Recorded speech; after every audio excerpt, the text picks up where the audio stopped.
এই 2 বছরের ভিতরে আমি যথেষ্ট পরিমাণ ভালো আছি। আমি যে এই যে 5 ওয়াক্ত আজান দিতে পারছি, এটা সবচেয়ে আল্লাহর কাছে হাজার শুকর। আল্লাহ আমাকে যে এই ওষুধের বিনিময়ে আমাকে যে সুস্থ রেখেছে, আমি যে স্বাভাবিকভাবে কাজকাম করতে পারছি, এইটার কাছে আল্লাহর কাছে হাজার শুকর। আসসালামু আলাইকুম। আমার এই পেশেন্টের ওনার দীর্ঘদিন অ্যাজমার সমস্যা। আজান দিতে গেলে খুব কষ্ট হয়, শ্বাসকষ্টের অসুবিধা, কাশি আসি যায়, নাক জলে, সর্দি হয় অতিরিক্ত, চারিদিক দিয়ে অ্যাজমার সমস্যা।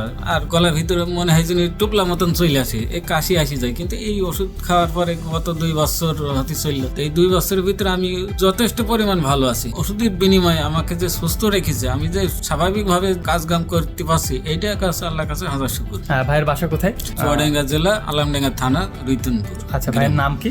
আহমদ আলী। সবসময় ঠান্ডা লেগে থাকছে, ঠান্ডা কোনো মতেই ভালো হচ্ছে না। কারো কারোর ক্ষেত্রে অ্যাজমার সমস্যা দীর্ঘদিন ধরে ভুগছে, অনেক রকম অ্যালোপ্যাথি মেডিসিন খাচ্ছেন, মেডিসিন খাওয়াকালীন ভালো থাকছেন, আবার যখন মেডিসিন বন্ধ করে দিচ্ছেন তখন আবার আগের মতো হয়ে যাচ্ছে। কেউ কেউ তো ভাবছেন যে পলিপাস হয়েছে, পলিপাসের বিভিন্ন ধরনের ট্রিটমেন্ট নিচ্ছেন, আবার কেউ ভাবছেন যে সবসময় সর্দি লেগে থাকতে কোনো কাজ ঠিকঠাক মতো করতে পারছেন না। আসলেও কি এই সব সমস্যাগুলো আলাদা আলাদা, না এই সমস্যাগুলোর সমষ্টি একটা? আজকে আমরা এই বিষয় নিয়ে আলোচনা করব। আজকে জানবো যে হোমিওপ্যাথিতে এই সব সমস্যাগুলো কি ভালো করা যায় কিনা, এবং এই সমস্যাগুলো পার্মানেন্টলি ভালো হতে আপনার কতদিন সময় লাগবে, এবং এই সমস্যাগুলো ভালো হওয়ার জন্য হোমিওপ্যাথিতে যে মেডিসিনগুলো আমরা ব্যবহার করি সেগুলোর কি কোনো রকম সাইড ইফেক্ট আছে কিনা। বন্ধুরা, কোল্ড অ্যালার্জি এবং অ্যাজমা এই দুটি কিন্তু শ্বাসযন্ত্রের খুব গুরুত্বপূর্ণ একটি সমস্যা। বন্ধুরা, কোল্ড অ্যালার্জি হচ্ছে ঠান্ডা বা অতিরিক্ত ডাস্ট, ধুলাবালির কারণে আমাদের যে ইমিউন সিস্টেম আছে, এই ইমিউন সিস্টেম অতিরিক্ত অ্যাক্টিভ হওয়ার কারণে আমাদের মধ্যে কোল্ড অ্যালার্জির সমস্যা দেখা দিতে পারে। কোন কোন লক্ষণগুলো দেখলে বুঝবেন যে আপনার কোল্ড অ্যালার্জির সমস্যা হয়েছে? আপনার যদি অতিরিক্ত